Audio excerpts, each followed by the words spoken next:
but that scene was so motherfucking good.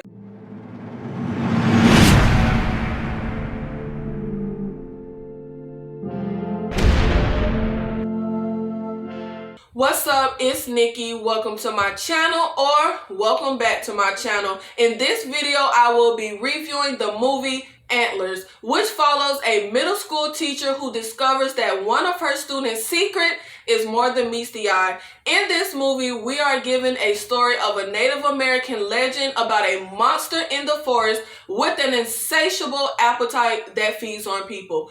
Now, what really drives this movie for me is the atmosphere and the mood that the filmmakers create. It is so good that to me, it is easy to overlook the movie's flaws. And there are not many flaws, in my opinion. We definitely get a really creepy atmosphere. The town and the way it's shot, it just looks so dreary. Everything looks really gray toned and dreary, and it looks cold. And I don't know if it's just me, but cold is a scary atmosphere, in my opinion. I don't know, but when it's cold and people are bundled in their jacket and it's cold and you can see, their breath from the cold air, that's creepy to me. Cold adds to a creepy atmosphere, in my opinion. I loved the cinematography. The directing was really good. Now, I am not sure if this was actually filmed in Oregon, but the scenery, the filmmakers just created such a captivating and creepy and dreary, I can't say dreary enough, atmosphere. This is just a creepy monster story. It's not your traditional horror movie. This movie does not rely on the typical horror movie bells and whistles, which I do love the typical horror movie bells and whistles, but it was not needed in this movie. The score was also really good. It was not distracting. It just added to the atmosphere. This movie is centered around a middle school kid named Lucas, whose dad gets attacked by the antler monster at the beginning of the movie, keeping his father and his little brother, who was also infected, locked away up in the attic. Lucas, already a troubled and abused kid, catches the attention of his teacher, Julia, amazingly played by Carrie Russell. I love Felicity. That was my ish back in the day, and Carrie Russell is so brilliant in this movie. Great casting. Really, everybody was phenomenal, but the standout for me was the kid who played Lucas. Y'all, my nigga, give that little nigga every award out there. He shows such anger, frustration, despair so well. He acting better than some grown folk out here. He is so captivating every time he was on the screen. I literally could not look away from him. Great casting. And y'all, that scream when his dad and his brother are locked, first locked in the attic, and you hear the banging and Lucas is leaning against that door, that was so good. That scene was so good. That scream was good. Child, I don't know where that kid mustered that itch up from, but that scene was so motherfucking good. Y'all, I felt that itch. I felt that itch. When Lucas screamed in that scene, my nigga, I felt that. Oh my God, y'all, I can't rave about that kid enough. I love the story that Lucas tells in class. I love how he tells that story. Child, this kid and his story was just creepy. I like how the story is peeled back, because first we see the dad and the younger son together at the mine speaking about the big brother. Then after they are attacked, which we don't see the kid attacked, thank God, because I was like, child, I ain't trying to see no monster attack the little child. But after that, we are introduced to Lucas, and we see him kill a skunk and feed it to his father, who is locked up in the attic and turning into some kind of monster. Now, the little brother appeared more human-like than the dad at that point, but the little brother was infected with the antler monster. And as I was watching, I was wondering, why the heck do they have all kinds of deadbolts and stuff on this door to the attic? Like, who just have that in their house? And I was wondering, how in the heck did this scrawny kid, get his dad, who is half monster at this point, and his brother up there? But Later in the movie, it is revealed that the dad, who was slowly turning, slowly getting sick, knew something was wrong with him. He added the deadbolts and locked himself in the attic, talking to the kids, telling them not to let him out. And then we see Lucas knocking on the door and telling the dad that the little brother was also sick. And we see the dad pulling the kid and the little brother inside with him. I do like how they revealed that eventually. Now, I really enjoyed this movie. However, we did not really get an answer to where this monster came from. And that really bugged me throughout the movie. The movie starts with the dad and his friend in a mine cooking meth or something like that. And they get attacked by the antler monster, right? But where did that monster come from? Because this is the first time the sheriff is finding mutilated bodies around town. We got missing people being reported. Also, the dad ends up transforming into the full-blown antler monster. So who was the human that the antler monster in the mine started off as? And why were we not finding any mutilated bodies or missing people before that situation in the mine? Now, it's supposed to be something where the earth get mad at us or something, but where did that monster come from? Now, the story within the movie tells us that it was a cannibal or something. Somebody resorted to cannibalism and he turned into this antler monster. But I'm not sure where this current antler monster in the mine came from and who that person was. Because it seems from the movie that the antler monster used to be people. Human people turned into the antler monster. Now, child, I want to know how the heck the bully looked like he about 15, 16 years old, but Lucas looked like he about 10 years old. How the heck were they in the same dang class, child? Unless the bully being like failing class, that ain't measure up. Y'all, how the heck did they make this kid so skinny for this movie? Little Lucas, Jesus, that kid was teeny, his little arms. So we see Lucas walking through the woods on his way home from school when the stupid bully pops up. Now, I thought it was a little unrealistic that the bully was there without his little posse because bullies usually like to have an audience.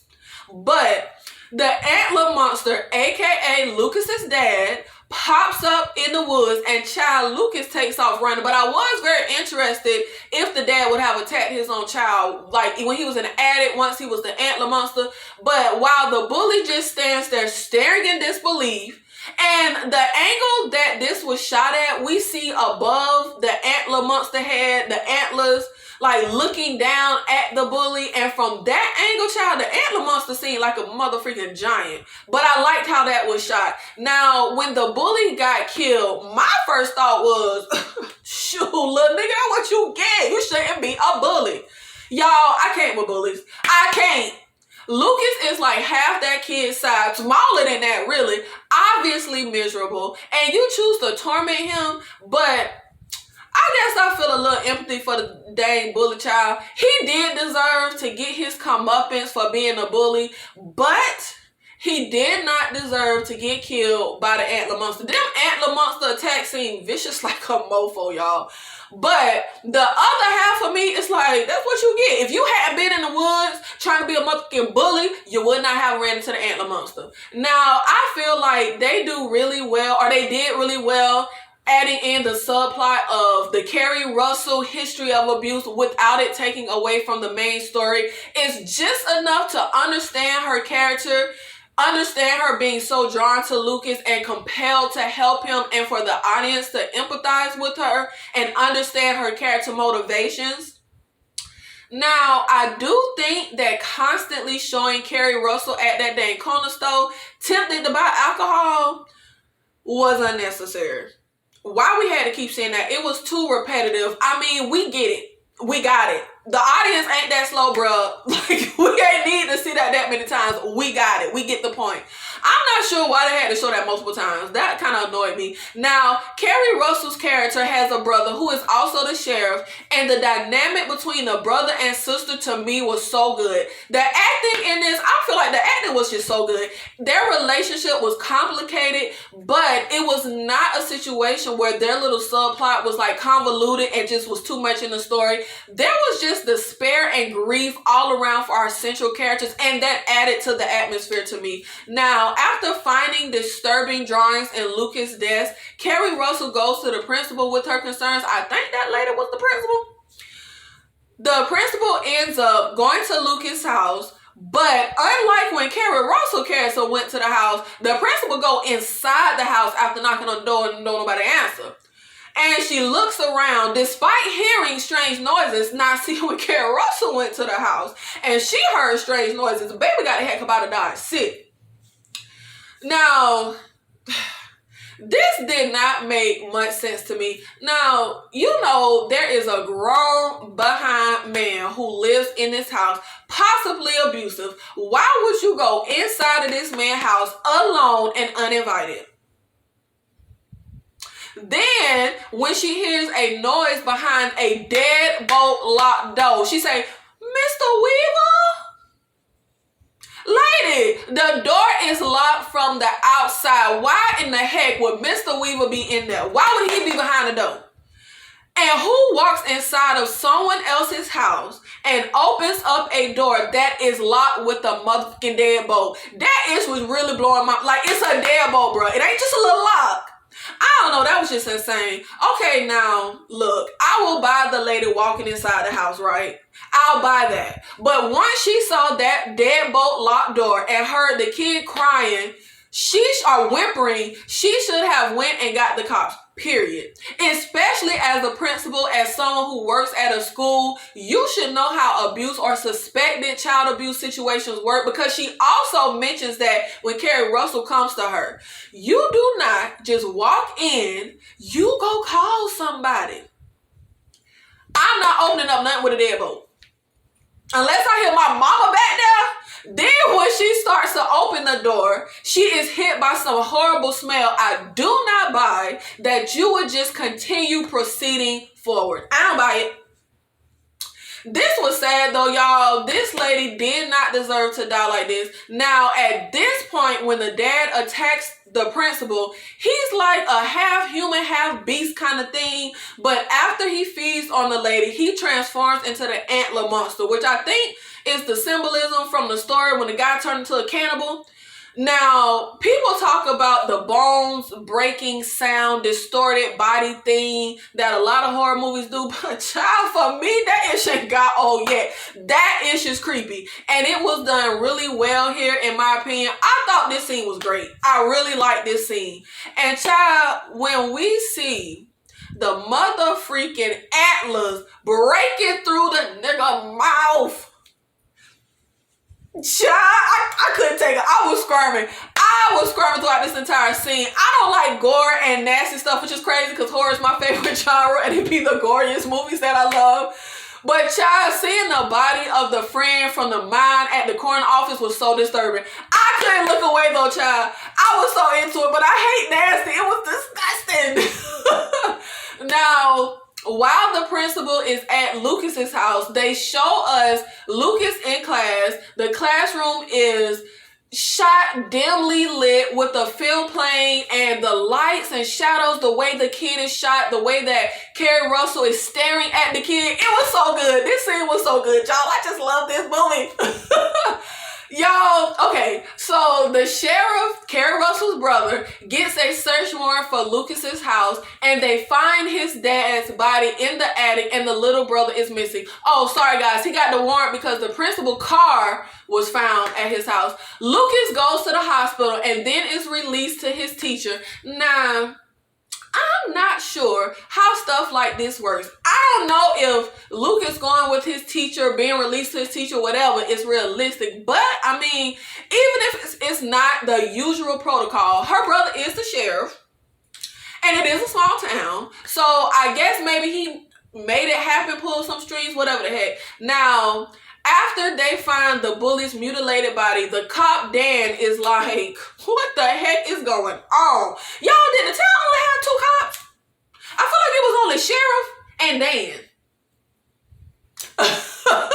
But with all of these crazy mutilated bodies they were finding. I was like, child, it should be easy to believe the Native American mythical monster in the woods story that was told to the sheriff and his sister. See, somebody like me, I would believe that itch right off the bat, because I'm just that type of person. I don't believe itch like that for real. And I'm gonna stay my ass out of the motherfucking woods. But if I'm the sheriff and I do not believe in stuff like that, I mean, after seeing how these bodies is looking, nigga, you better start believing. I mean, like, you seeing it. The sheriff gonna say, there must be a logical explanation. Yes, nigga, there is. And it is the Native American first cannibal antler in the woods monster. Now, I was confused as to why Dan was at the sheriff's house. I don't know why I didn't get there. I don't know why he was there. Dan finds the little brother hiding in the shed, which, why was the little brother at the sheriff's house hiding in the shed? The antler monster came up behind Dan and killed him. I was mad he didn't even get to see what killed him.